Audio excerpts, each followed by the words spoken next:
You know what I'm saying, fam? Yeah. It's going down today, you know what I'm saying? Yeah, my time is now.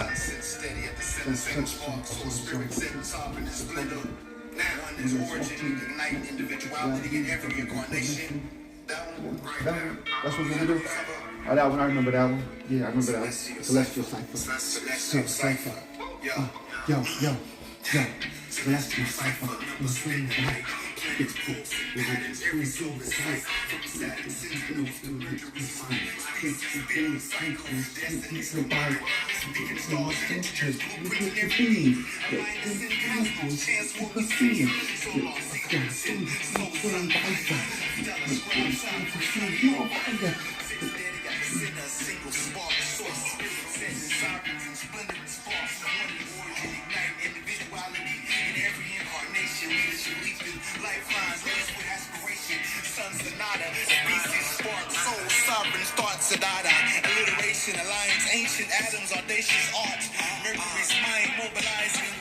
Oh yeah, we here live right now. It's the artist spotlight. We in the building. Let them know who you is, G. Man, you already know what it is, man. It's King Khamit, Indianapolis 317, Trey 4, Murderville. Shout out to my guy, Tony Cleveland, too. You know what I'm saying? We holding it down out here. Yes. How about records? Whoa. How in the world did you merge into music? Because you just said a whole lot, and I don't know if all of that was connected to the musical area of life. What in the world we got going on, brother? Where you done came from on this musical side? How'd you get into it? Okay, man. So I've been doing music since I was taken from my mom, bro. You know, my auntie adopted me. She had me reading the Bible, and I had to write book reports on the Bible, bro. So my mind was already prepared to read and put things in order and form and all that. So then just thoughts started coming to me, and I started writing them in poems. And then they took my music when I was a kid and started publishing them in libraries and everything, bro. What? Yeah, when I was a kid, bro.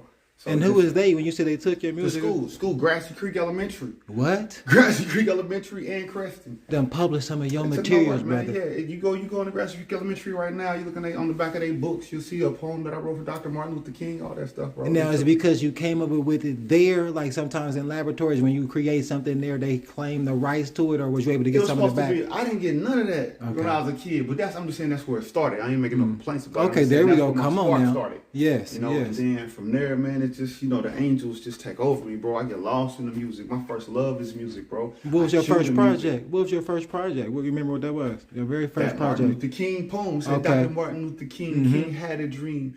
Black and white people will let freedom ring. Living life right was his main asset. Prejudice, he kept it in check. Something like that, right? That was like my first bars I ever wrote. Yes. And you never released that as a project, even though... No, I was a kid. Okay. You know what I'm saying? I was a kid. But you're talking about as I got older. Yes, when you released your first project, what was that? The first project that I released actually was under the Hall of Justice with Superman Entertainment with Chet Dalton and Mikado and all them. Okay. That was the first project that I released, and I was just featured on that as Count Dracula. Okay. You know what I'm saying? Before them battle rappers started coming out with that Drac shit, the vampire life, I started that vampire shit, bro, because when they created the Hall of Justice, they had Superman Entertainment, and it was Mikado, which is Andrew Hunt. Okay. He got Numbers Magazine right now. He was Superman. And then we had Gat, which was Freestyle the One and Madam K.I. They played the Joker and Madam K.I. Then we had Fourth Dimension, Melly Mel and them, and they said they needed somebody to play the Bat. I said, I'm not going to be your Bruce Wayne, but I might be the darkest nigga. You know what I'm saying? If you see it on my knuckles, nigga, I got dark side, nigga. I've been on dark side shit, nigga. I wasn't really with that east side, west side shit because I come from the foster homes and guardian homes. But the ones that embraced me was Murderville, Trey 4. That's when I got my flag and I started, you know what I'm saying, do my GD thing with the Nation Under Growth and Development, and they taught me structure. Yes, in that first project, though, when you was outside, which one did on that project, how many projects did you have as far as how many numbers is on there, how many tracks is on that first project? So on that Hall of Justice album, I had 3 solo songs. Heaven versus Hell was one of them. Dracula Hurts was one of them. It's so long ago, man. We talking about 90s, bro. Like 90, I was saying like 93, bro. Okay. 93, something like that. That's when I dropped that. And then right after that, I dropped the Heaven versus Hell. Okay. Right before I went to the before I went to the feds. Yeah, right before I went to the feds in 2002. Black Expo, I dropped Heaven versus Hell, Dracula. What made you drop that right before you went in there? Well, come on now. I was on some suicidal shit, bro.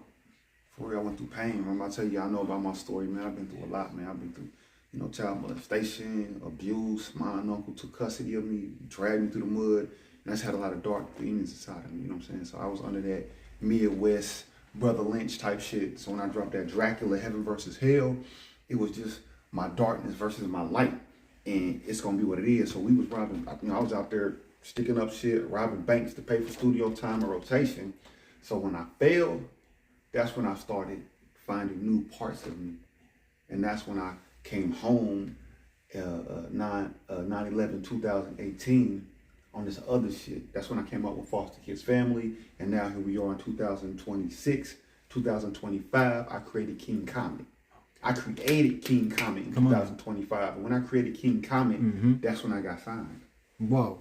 Now, on this Heaven versus Hell project, which one did the streets gravitate to the most? Which one of them tracks that you was hearing about while locked up? Did you hear about it being in rotation while you was locked up? Okay. Yeah, the one, it said something like, Mr. Dracula glances at traffic, hanging out the window in the attic, dancing with my shadow while punching at it, drooling on innocent civilians with a 2 cents light of incense. My instincts instantly switch to relentless shit, lethal penmanship, the scrolls that have been writ, submit to hit and lit, forbidden. Before I was bitten, I was spitting six and splitting bricks, switching clips, spitting descriptions for other niggas' hits. I'm so sick, my mother's love doesn't exist. Smothered in blood, feces and piss from the dark and the black abyss. Superman put out of her womb by his black fist, blackness. Dracula fills the souls of the exorcists who's next to get pierced in the neck by the hex that exists. In living flesh, born sniper, torn scorn with a firearm on my diaper. Child destined to be a survivor. My saliva's on fire like a tongue kissed a dragon. Gargling gasoline with lighter fluid, chewing matches. Psychiatrist, he scratches and whelps. Come from disaster itself. I'm rap for my health. I'm asking for help. I went crazy on that verse. And they was like, streets. That's they was real like, life. fuck Eminem, nigga. We got a draft. So they was always telling me about that verse. Let's go. Oh, You know what I'm saying? So that verse was crazy. It wasn't really so much to the song. It was that verse that they was like, nigga, you went crazy. Wow. So yeah, I've been bar God. I've been bar for bar, training them, shutting down ciphers everywhere I go, bro. So what we got currently working on right this second, brother? What you got going on? Okay, so right now, actually when I leave here, I'm actually going to the studio. That part, period. I got a song for Highball Records, but the song that got me on the radio, that Master P Come on now. called Big's Radio about, Chess Moves. Chess Moves, yes. Now this song was dedicated to, the lady that I introduced you to when we got in the car, Chess Moves from Vegas. Ever since she came in my life, bro, she just started making changes, man. You got to make your next move your best move, meaning like you got to think steps ahead. I can't no longer just be moving off impulse and reactionary out here, bro. These guys coming out of prison, moving off instinct and impulse. Motherfuckers out here letting emotions get to their head, letting pussy get to their head, letting certain losses cause them to do shit that they really wouldn't do. I just think this. I'm gonna tell you why I don't play games. Like I don't even play basketball with niggas, none of that. Because have you noticed how niggas let an event be a reason why he say something to you that he wouldn't say to you normally? I hit a shot, bitch ass nigga. Oh, now what nigga? Ho, game over. Game over. So I learned to make strategic moves and don't put myself in situations where I have to rely on impulse. That's a chess move. So when she came in my life, she made me realize things that are valuable, more valuable. All them different women who flock to me, you know what I'm saying? Aqua green droppers, me been hot since I popped on scene. That's why all the baddest women flock to me. I already know that. You know what I'm saying? So I had to learn discipline. Chess moves is discipline. Dedication, determination, and discipline. Free Larry Hoover, I learned that under the mob, you know what I'm saying? Growth and Development Nation taught me dedication, determination, and discipline. Those are chess moves. What are you dedicated to? That's why King Khamit is really pronounced King Commit. What am I committing to, King? Kings commit to something. When you commit, it just shows you the discipline that you have. So that's on Chess Moves right now. Stand by Master P, stand by Big's Radio. It's global. It's on the radio right now. That's the move right now. So we pushing Chess Moves. That's the thing. When you hear King Khamit, think Chess Moves. And you already know the business. This is Naptown Radio. Naptown Radio. Artist Spotlight. The brethren is on site taking flight. Give them some information where they can contact you just in case they want to get some features or for you to be able to come out and do some speaking to the people. Okay, so it's KING spacebar KHAMIT. All music platforms. King Khamit. You can't miss me. You know what I'm saying? This face right here, I get beautiful in the face, but don't get that misconstrued. Respect is a virtue perfectly fit from any view. You know what I'm saying? Get that straight. On streets, and you already know this is Naptown Radio. Be on the lookout for that full interview at Let Me Find Out, NaptownTV.com, all night, all day. Stop playing all the way. Excuse.